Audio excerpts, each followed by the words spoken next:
I need an ambulance. I need an ambulance. Mr. House, Department of Business. Is this a bitch? I got it. Yes, ASAP ambulance. We need ambulance. I have your phone number. ASAP. I have your phone number. Yes, yes. What's the emergency? Yes. Oh, goodness. What's the emergency? Oh, my God. What is the emergency? Thousands of fans of Grammy-nominated rapper and community activist Nipsey Hussle are in a state of shock today. They are mourning. Minutes ago, Eric Holder was taken from the Lakewood Sheriff's Station to downtown LA. 3 undercover cars with tinted windows and sirens blaring pulled out of the substation and sped off. It is now confirmed that the 29-year-old is in custody. March 31st, 2019, Nipsey Hussle went to the Marathon Continue store, located at a mall at the intersection of Slauson and Crenshaw. Early transcript reports state he was there just a little after 3 o'clock in the afternoon. But on the official day of his trial after his murder, the exact time was listed at 2:50 p.m. He got out of his black parked car, no security, a humble celebrity, greeting people in the parking lot, signing autographs, and taking pictures with fans. Nipsey Hussle was a well-known Rolling 60 Crip member, but respected even by those in rival gangs. He ended up staying in the parking lot talking to friends. The timer was set. Approximately a little over 30 minutes from that time, Nipsey Hussle would be dead. At the same time, a man known as Eric Holder was on a collision course with Nipsey Hussle that would result in the prolific rapper losing his life. He was a failed rapper known to the industry as Fly Mac, and to the streets, he went by Shitty Cuz. BG Knockout, a man the streets would classify as an OG, told the origins of the relationship between Eric Holder and Nipsey Hussle. He was actually on Nipsey's label. Holder was a part of the Rolling 60s like Nipsey, and was signed to Hussle's label back in the day before snitching allegations got him kicked out of the gang, tatted all over his body. While Nipsey Hussle was at his store, Eric Holder was with a female companion he had relations with. She was 35-year-old Brianita Nicholson. She would soon learn that the man she allowed to get close to her was criminally intent on ending the life of the rapper Nipsey Hussle. Holder and Brianita went out on what she thought was a drive to the restaurant to get something to eat. Ironically, the location he chose was the mall at Slauson Avenue and Crenshaw Boulevard, the same where Nipsey's store was located. On him, he had his trusty black semi-automatic handgun, which he claimed he carried for protection. She wasn't yet aware of this fact at the time. As they pulled up to the mall, Nipsey's lifespan was unknowingly on the decline. Cameras caught her vehicle, a 2016 white Chevrolet Cruze, pulling into the parking lot beside Nipsey and his 2 homies, Herman Douglas, also known as Cowboy, and Evan McKenzie, also known as Rimpaw. When the car pulled up and they hit that corner, and when Nip asked Rimpaw, is that Shitty? Brianita made it known to Eric Holder that Nipsey Hussle was in the parking lot. "Hey, that's Nipsey Hussle," she said with excitement on her face.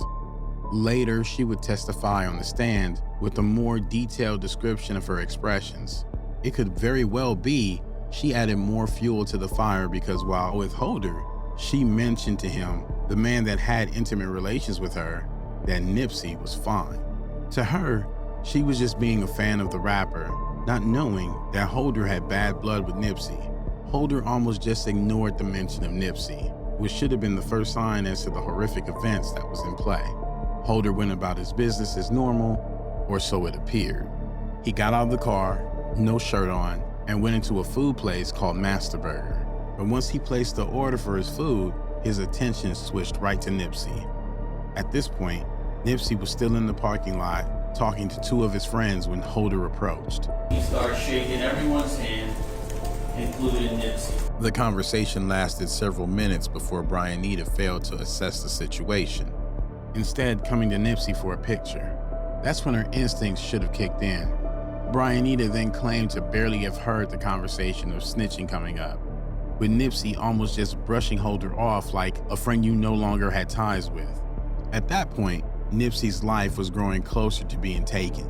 Brianita explained that right then, she noticed something different. Nipsey's demeanor was cool, chill.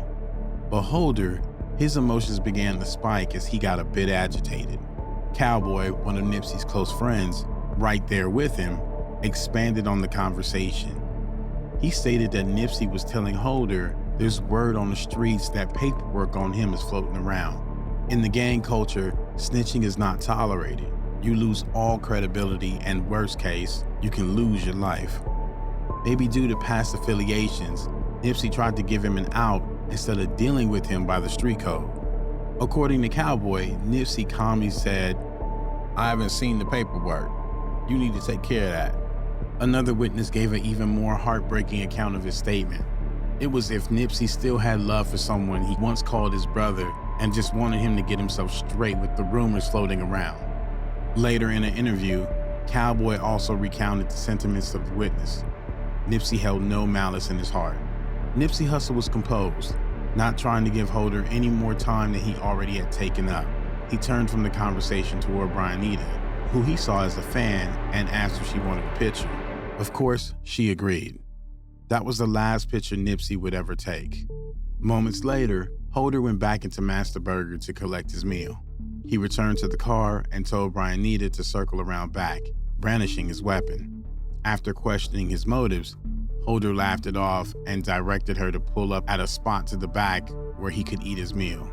She complied, but soon after he put aside his meal and made his way out of the vehicle. Little did she know, Holder was on a mission to end Nipsey's life. He made his way through the mall, right to where Nipsey and others were talking, and opened fire with 2 guns, a .40 caliber semi-automatic handgun and a revolver. From those guns, he shot Nipsey approximately 10 times. A brazen and violent act. Surveillance cameras in surrounding businesses show Holder not shooting Nipsey on 1 occasion, not 2 occasions, but 3 times as he leaves and doubles back to finish the job and kicking Nipsey in the skull before running back through the alley. Holder is heard telling Nipsey, "You're through," before carrying out the act. Nipsey reportedly said the last words to Holder, "You got me." At approximately 3:20 p.m., Nipsey was on the ground fighting for his life with 2 others that were less injured in the attack. I ran over to Nip. Nipsey fought the whole way. He was breathing the whole time, had a pulse, in and out of consciousness, but he fought hard. Paramedics arrived on the scene to a bleeding Nipsey on the floor, unconscious. Only a couple minutes left before Nipsey Hussle would be gone. Paramedics tried to resuscitate the wounded rapper, continuing their efforts as the ambulance stretchered him to the ER. Unfortunately, Nipsey would succumb to his injuries upon arrival at the hospital between 3:20 p.m. when he was shot and 4 p.m. Nipsey was hit in his head, chest, abdomen, and foot, with bullets said to have severed his spine and punctured his lungs. The world was in mourning, sharing their sadness in order to cope. While medics picked up the others that were shot, Holder was making his escape. Holder made his way through the alleyways where different surveillance cameras caught him carrying both murder weapons right back to the car where Brianita was parked. Frantic, she asked what was going on, not knowing Holder just targeted Nipsey Hussle. Holder, in rage, told her she'd receive a slap if she didn't drive. That night, Brianita allowed Holder to stay at the house of her and her mother before booking him a motel the following day.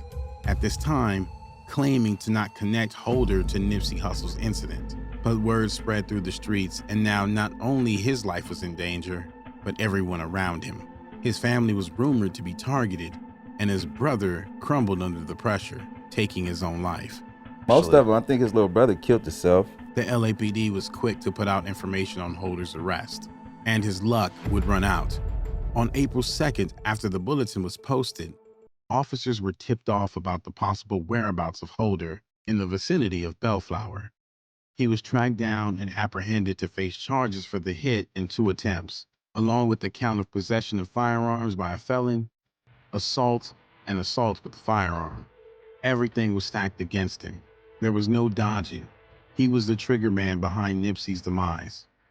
But the big question was if he could get away on manslaughter, or did he premeditate the act, which would fall under first-degree murder and get him sentenced to life.